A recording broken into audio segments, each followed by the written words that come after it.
So I received all of my suspension components back from the powder coater, and everything came out great. All the subframe components are powder coated in a silver gray, and it's great. So I definitely want to thank the Central Mass powder coaters for helping me out with this. They were great. They received my items, they sandblasted them, they acid etched them and powder coated them, and returned them to me within a couple of weeks, which was pretty good turnover. And so right now I'm installing all of the suspension polyurethane bushings, and I got these from polybushings.com, and they all install really easily. Just tap them into place. So what I'm going to do is assemble all the sub-assemblies out here: rear trailing arm, brakes, front K-frame, A-arms, sway bar, and then just raise everything up into the car. So that's what I'll be doing next. So I'm finally making progress on the rally car. It's actually starting to look like a car. Over the past several days I've been bolting on all the components, the suspension, assembling everything. I mean, there's been a few little interesting things that I've done, but for the most part it's been assembly, and assembly can be a pretty tedious process. I mean, it's unbelievably time consuming. So I'll go over with you guys what I've been doing here for the past several days on the car. You can see here on the front fenders, I've installed all my nut certs and permanently mounted my fender flares. You can see how I did it underneath here. I actually cut the fender. The fender used to come down about 2 or 3 more inches. I cut the fender up and then left some flaps, folded those flaps up and mounted nut certs to those. And that's actually where my underbody cladding is going to bolt. It's going to bolt to here and then up inside to these little nut-certed places on the car. So that's where my underbody cladding will sit. Let's see the fully mounted flare. Mounted flares in the rear.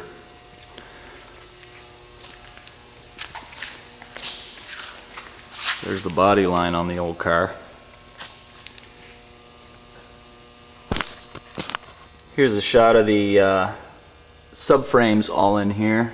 Power steering rack, A-arms, and my nice new Wilwood brakes.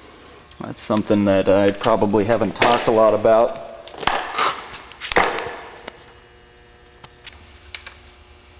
So here's the Wilwood brakes that I just installed on the car. They don't make a big brake kit for the car, so I had to actually improvise and go to the Wilwood catalog and look for brake calipers that were somewhat close.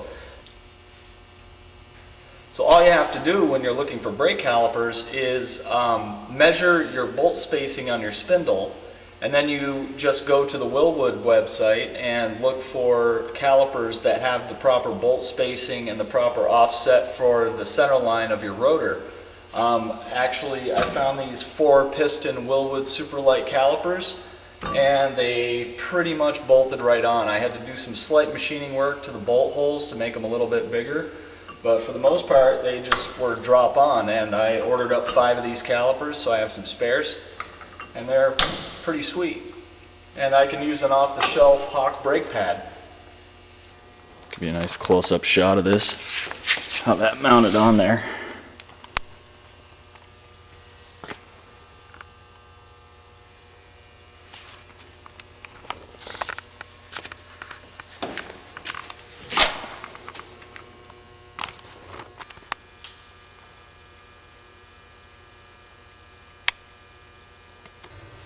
For rear brakes, I'll be using the vented discs off of the 1991 Spirit RT, rear discs and calipers.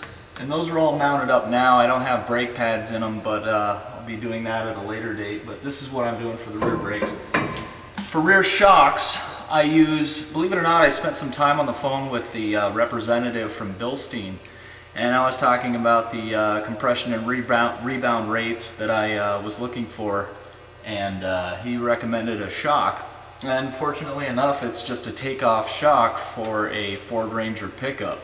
So pretty much bolts right in, has the proper length and everything, and it has the compression and rebound rates I'm looking for. So Ford Ranger pickup shocks for all you Peabody guys.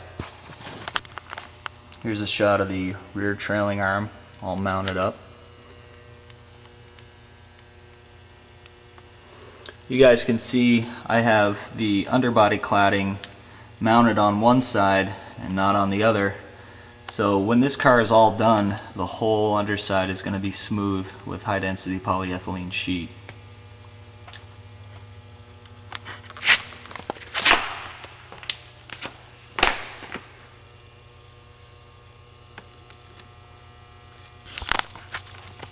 Another thing, I also cut holes in my hood. You can see right underneath this one is going to be my oil cooler. And on the other side,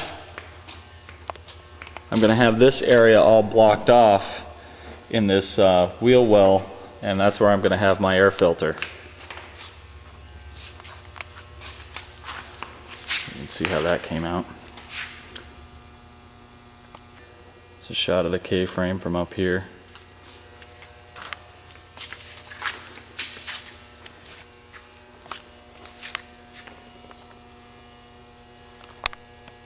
So here's my pedal box installed. I showed you guys that pedal box on my previous videos. It was all scabby and nasty, but there it is with all the powder coat done to it.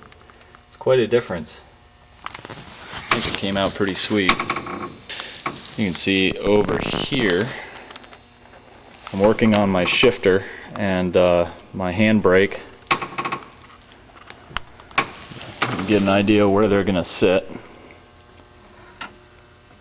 I powder coated the shifter cage, disassembled it, sent this piece off to powder coat. So that's all back. Over there is my passenger side co-driver's footrest. That's all finished up. I'm about to mount that in there.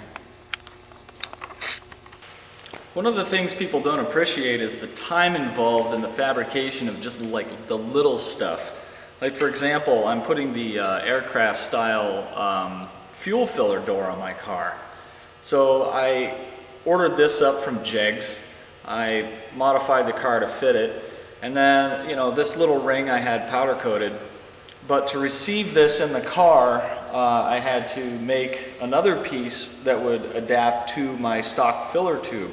So that's what this piece is. I ordered up this little ring here, and then I had to weld stainless steel fasteners to it, and then I had to make a step-down adapter that adapted to my filler tube. This little piece right here took me probably 2.5 hours to completely fabricate up and have it ready to go. So, and that's a fairly unimportant component, but this car just sucks up tons of time for the little stuff, and it's unbelievable. That's what the fuel filler door is going to look like when it's installed.